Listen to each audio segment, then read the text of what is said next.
My name is Arvind Kala and I live in Delhi. Prime Minister Narendra Modi is glory seeking. Fair enough. And though he doesn't say it, one of his top ambitions in life is to turn India into the world's first Hindu state. And when he thinks this, and if all of India knows that he thinks this, his thought resonates in the hearts of 1,000 million Hindus.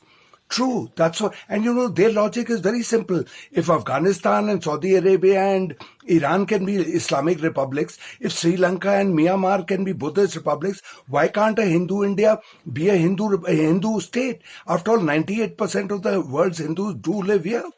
That is very true. So they think it's fine. But the whole thing comes with a lot of complications that neither Mr. Modi nor people have thought through. What does a Hindu state mean, first of all?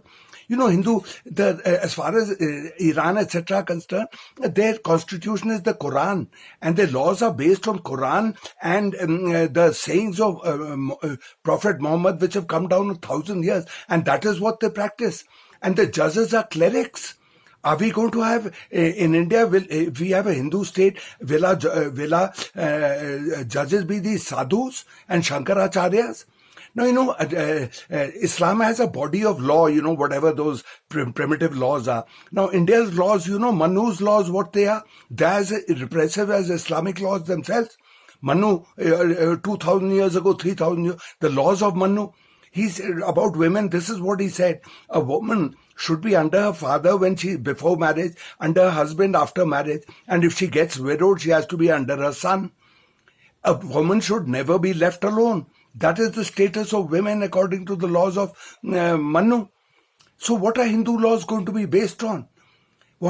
So I remember as a kid, I had a granny who had been widowed very early in life, and she wore white all through her life.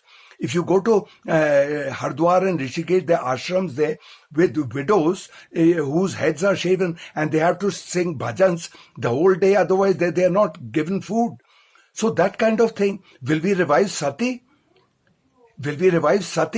Where a widow immolates herself on the funeral pyre of her husband?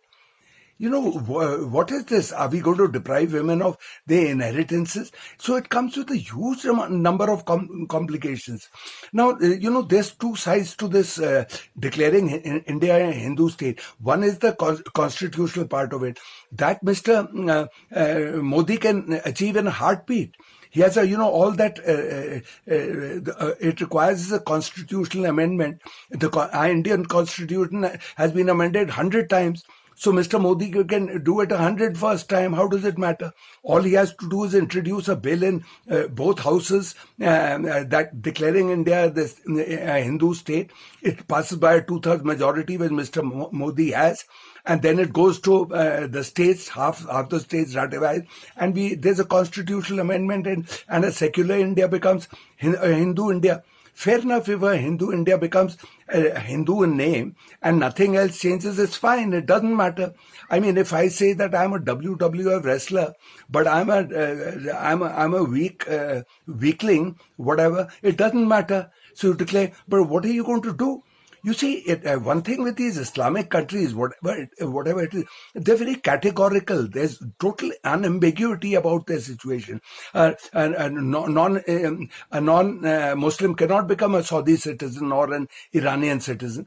A Muslim in Malaysia, which is a relative moderate Islamic democracy, a Muslim in Malaysia cannot marry a non-Muslim unless that non-Muslim converts to Islam. And that is the law. Otherwise, the law is not recognized. So, are we going to do all this here? But that's not how England or whatever behave. Now, let me tell you one thing about India, about a Hindu India or Islamic Iran. India is a land of Hindus. 80% of the Hindus. But England also is a land of Christians, and America is also a land of Christians. But they are not called Christian nations in the sense that Iran or Saudi Arabia are called Islamic nations, because everybody is the same before the law. Now, let me give you an example. 5 years ago, in a hate crime, a US Navy veteran shot dead an Indian in a bar. And the fellow got life imprisonment. Now, if a Muslim was to kill a Hindu or a Christian in Saudi Arabia, you think he'd get the death penalty or whatever the law prescribes? No, it's two different things. Will we have that? No, this comes with a huge number of complications which Mr. Modi has not thought through. Nobody has thought through, all this in these 8 years of Modi's reign. I have never read a single good article or a scholarly essay on what it would mean if India became a Hindu state. Not one word. So it's all in the air. Now, time cannot be put back. Now, what is India's laws, the IPC and the CRPC? It's based on the common civil law developed in England over 1,000 years. And the whole world follows that common law. So, whether it's America, whether it's Israel, all of Europe, etc., etc. And it's based on that thing, freedom of religion, freedom of thought, everybody the same before the constitution. If in a Hindu India, now in Iran or Saudi Arabia, you cannot have a church or a Hindu temple. Are we going to do this out here? That, Muslims, 230 million Muslims, you're not to make a church, you're not to go to church. Is that what we are going to do? Now, these things are impossibilities. Once time marches, it does not return. Toothpaste squeezed out cannot be squeezed back into the tube it emerges from. So Mr. Modi, etc., they don't know this. If they try and implement Hindu laws or whatever the harebrained schemes are, it's like untying 1,000 knots in a ball of wool. You can't do it. And leave well alone. Focus on other things, progress, your GDP, your manufacturing, your equality, your healthcare, your education. What is this Hindu state? I mean, it hardly matters. I'm doing a video to you whether I was a Muslim or this. How does it matter? I mean, what the hell, yeah? This real atavistic thinking and glory seeking that I'll be the first guy and I'll be the first guy. It doesn't work. Well, friends, I talk a lot of sense. So please forward this video. You got a whole lot of friends, etc., etc. And do one thing. If you're watching this on YouTube, on the right side, there's a subscriber button. Please press that, become my subscriber. And if you do that, I'll do something fantastic for you. I'll get Lord Hanuman to teach you to somersault.